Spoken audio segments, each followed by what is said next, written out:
Wenn du intuitiv malen willst und dich fragst, welche Materialien lohnt es sich anzuschaffen, dann möchte ich dir in diesem Video einen kompakten Überblick über meine 5 Favoriten geben. Ganz vorneweg möchte ich erwähnen, dass das hier keine bezahlte Produktwerbung ist. Ich bekomme von keiner der Firmen Geld dafür, dass ich die Materialien hier vorstelle, sondern ich teile einfach meine Erfahrung aus den letzten 10, 15, 20 Jahren mit dir. Und das sind auch alles Materialien, die ich selber beim intuitiven Malen nutze, ja, für mich ganz privat und auch in meinen Workshops. Ich habe sie viele, viele Jahre in meinen Präsenzworkshops genutzt und empfehle sie auch heute immer noch sehr gerne in meinen Online-Workshops. Und wenn du die Materialien zu Hause hast, bist du auch gut aufgestellt, wenn du meine Video-Workshops mitmachst oder meine Live-Online-Workshops. Das erste Material sind die Woodies. Die kennst du vielleicht schon aus meinen Videos. Die sind von der Firma Stabilo und sie heißen Woody 3 in 1. Das hier ist eine komplett neue Packung, aber so sieht meine ganz private Woody-Kiste aus. Ja, da sind mehrere Stifte von einer Farbe teilweise auch drin und mehrere Anspitzer. Und das ist die Kiste, zu der ich immer wieder greife, wenn ich Lust habe, etwas zu krakeln. Das Schöne an den Woodies ist, dass man mit ihnen direkt sofort loslegen kann. Ja, sie sind weich, relativ unkompliziert und sehr farbintensiv.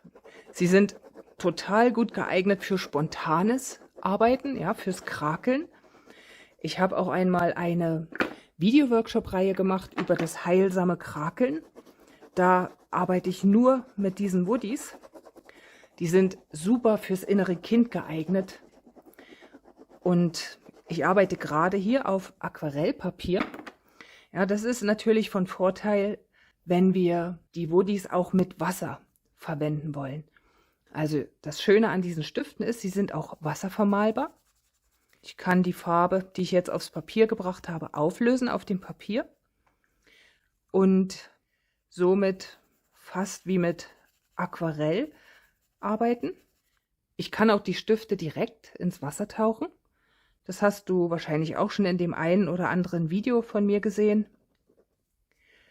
Und wie gesagt, ich kann mit denen auch ganz trocken arbeiten, ja, ohne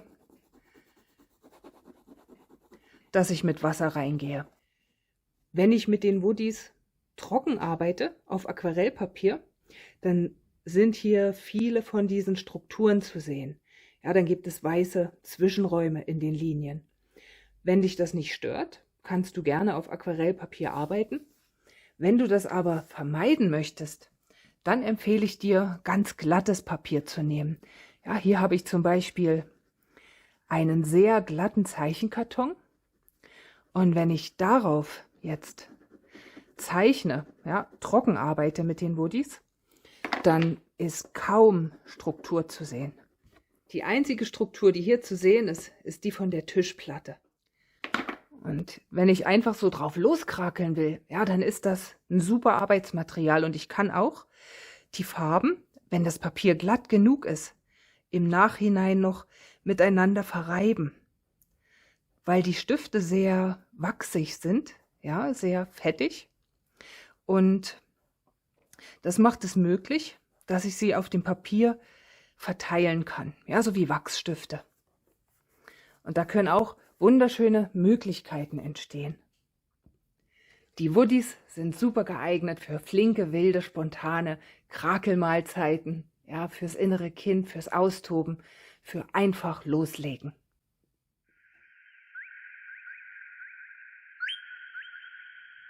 Das nächste Material, was ich sehr liebe fürs intuitive Malen, sind Aquarellfarben.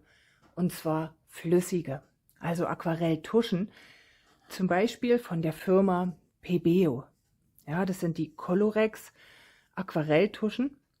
Die sind wirklich sehr farbintensiv und auch ergiebig. Für diese Farben sind Aquarellpapier natürlich die beste Idee. Und Wasser.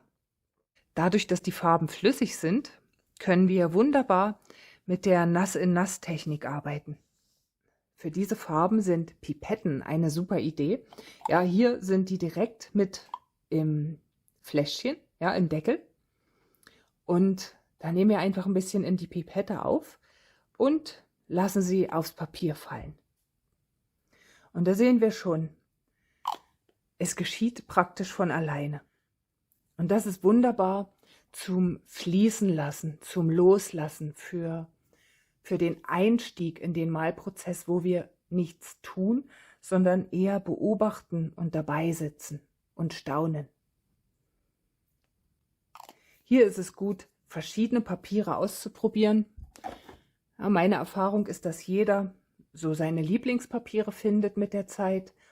Ich mag auch sehr gern satiniertes Aquarellpapier, also das ist welches, was kaum Struktur hat, einfach weil ich da auch mit ganz feinen Materialien drauf arbeiten kann. Aber je grober das Papier ist, desto besser hält es das Wasser. Ja, also je mehr Berge und Täler in der Struktur sind auf dem Papier, desto länger können wir dieses Nass-in-Nass-Erlebnis nutzen. Und je weniger Struktur auf dem Papier ist, desto schneller trocknet das Wasser von dem Papier weg, ja, und das fließende Malen ist dann nicht mehr so möglich. Bevor ich diese PBO-Farben gefunden habe, habe ich sehr gern die Aquarellfarben von Stockmar genutzt. Die kennst du vielleicht auch aus meiner Videoreihe Intuitives Aquarellmalen. Da habe ich diese Farben verwendet und sie auch ausgiebig vorgestellt. Und hier siehst du schon, ja, die haben eher eine zähe Konsistenz. Und diese Farben habe ich dann in Wassergläsern einfach verrührt und so Farbsuppen angemischt, die ich dann verwendet habe, wie die flüssigen Aquarelltuschen. Ich liebe beide, ja, habe aber auch beobachtet, dass jeder so seinen eigenen Favoriten findet. Ja, manche lieben diese Farben sehr, weil sie sehr natürlich sind und auch unbedenklich und gut geeignet, um mit Kindern zu arbeiten. Und diese sind einfach unkomplizierter, weil man da nichts erst anrühren muss, wenn man nass in nass arbeiten will. Man kann sie direkt aus der Flasche verwenden und sie sind halt auch viel, viel farbintensiver. Das nächste Material sind wasservermalbare Wachspastellkreiden. Ja, die nutze ich wirklich sehr gerne zum intuitiv entspannten, einfach drauf losmalen.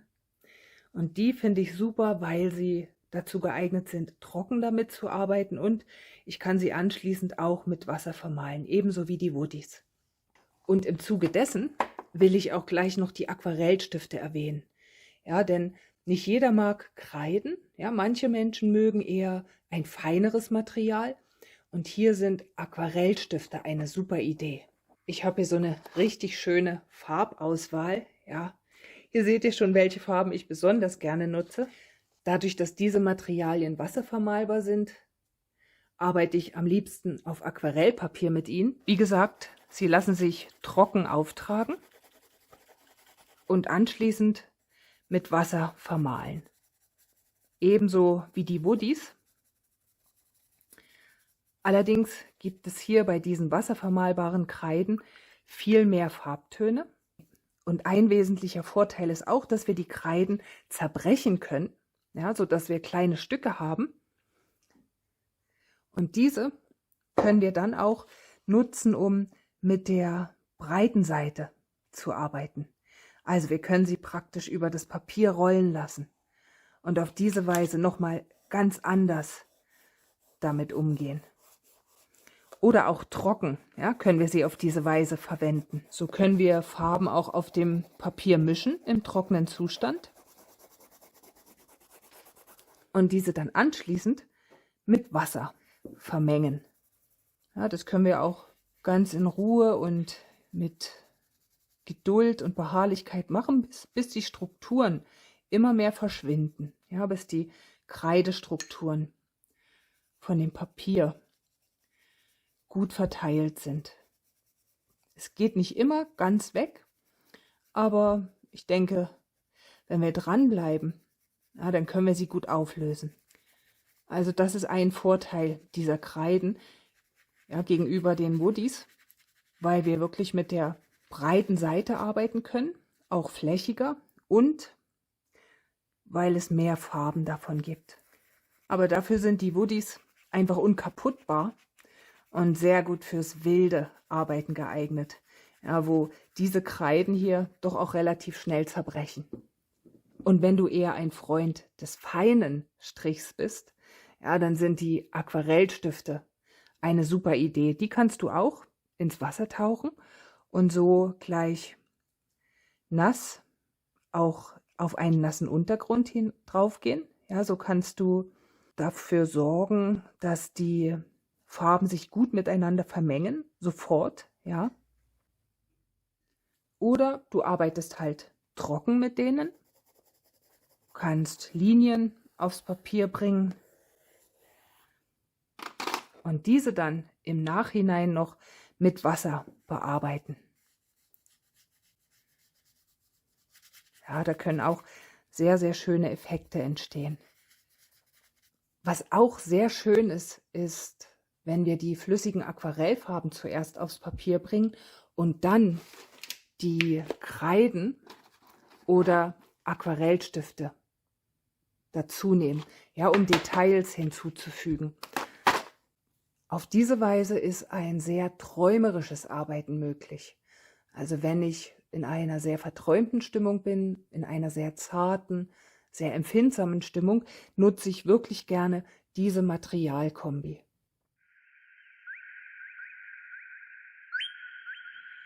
Was ich auch sehr gerne verwende, sind Pigmentliner oder Tuschestifte. Ja, zum Beispiel von Faber-Castell die Pitt Artist Pens. Die habt ihr wahrscheinlich auch schon in etlichen Videos von mir gesehen. Da ist Zeichentusche drin, ja, also China-Tusche. Und das sind richtig hochwertige Stifte und die verblassen auch nicht so schnell. Die gibt es in Schwarz, in verschiedenen Stärken, ja, wie ihr hier seht auf dieser Verpackung. Die gibt es aber auch in vielen Farben. Mit denen arbeite ich auch am liebsten auf glattem Papier. Und die Minen dieser Stifte, ja, vor allem der farbigen, sind auch relativ spitz, sodass man gut detailliert damit arbeiten kann. Ich mag sehr gern die feinen Größen und damit kann ich eher intuitiv zeichnen. Ja, ich kann sehr viel Klarheit in meine Zeichnung bringen. Ich kann Linien zeichnen oder ornamentale Sachen, freie Mandalas. Und da lässt sich auch wunderbar mit den farbigen Stiften noch reingehen. Ja, wenn wir dann im Nachhinein ein paar Linien noch farbig betonen wollen, da geht es mit diesen Pinselstiften ganz wunderbar. Das ist eher für sehr detailliertes Arbeiten, ja, für meditatives Zeichnen, für Verzierungen. Gerade auch wenn ihr ein Linientagebuch führt oder in kleinen Zeichenbüchern arbeitet, sind die Pitt Artist Pens oder ähnliche Stifte super geeignet. Also das ist eine gute Kombination von Material und Buch, ja, für eine kleine Kiste oder ein kleines Körbchen, was einfach zu Hause steht und wo wir jederzeit Zugriff drauf haben. Ja, wir können hier einfach unsere Linie in das Buch zeichnen. Ich habe jetzt gleich mal eine Doppelseite gemacht. Das ist ja normalerweise eine Seite pro Tag, aber macht nichts. Und dann können wir mit farbigen Stiften noch hineingehen, ja, und die Linie ergänzen. Diese farbigen Pitt Artist Pens und ein kleines Zeichenbuch. Das ist eine wunderbare Möglichkeit, immer überall kreativ zu sein. Das ist auch das, was ich mitnehme, wenn ich verreise. So habe ich immer was dabei, um mich auszutoben unterwegs. Oder wenn wir vorher mit flüssigen Aquarellfarben und wasservermalbaren Kreiden gearbeitet haben, können wir anschließend mit den Pitt Artist Pens hineingehen und noch Akzente setzen. Ja, entweder mit dem Schwarzen, um bestimmte Linien nachzuziehen, oder auch mit farbigen. Ja, zum Beispiel hier kann ich die Spirale einfach noch etwas intensivieren, indem ich hier mit dem farbigen Stift drauf gehe. Und wenn mir dann nach noch mehr Detail ist, dann gehe ich hier nochmal drauf und füge noch etwas Kleinteiligeres hinzu. Ja, das ist auch sehr typabhängig. Nicht jeder mag es, so tief ins Detail zu gehen. Mir persönlich liegt das sehr. Ich gehe da voll drin auf und das hilft mir auch zur Ruhe zu kommen und mich ganz in den Prozess hinein zu vertiefen. Aber ich habe auch schon Menschen kennengelernt, die dabei eher hibbelig oder sogar aggressiv wurden. Also schau einfach, wo du da stehst und wie es dir damit geht.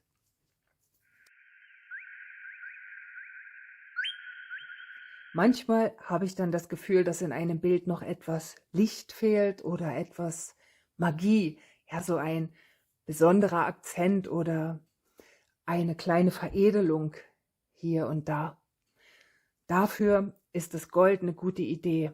Und es gibt auch verschiedene Möglichkeiten. Ja, ich nutze jetzt hier diese Airbrush-Tusche, aber es gibt auch goldene Marker, ja, goldene Eddings. Also viele Menschen nutzen auch gern Stifte. Da habe ich halt die Erfahrung gemacht, dass die bei mir oft eintrocknen. Und daher arbeite ich, wenn ich fein arbeiten will, auch einfach gerne mit einem Holzstäbchen, ja, wo ich in das Gold hineingehe und dann Punkte setze auf dem Papier. Das sind wunderbare Akzente, ja, wo wir magisches Funkeln in das Bild hineinbringen können. Es lassen sich auch Linien auf diese Weise ziehen.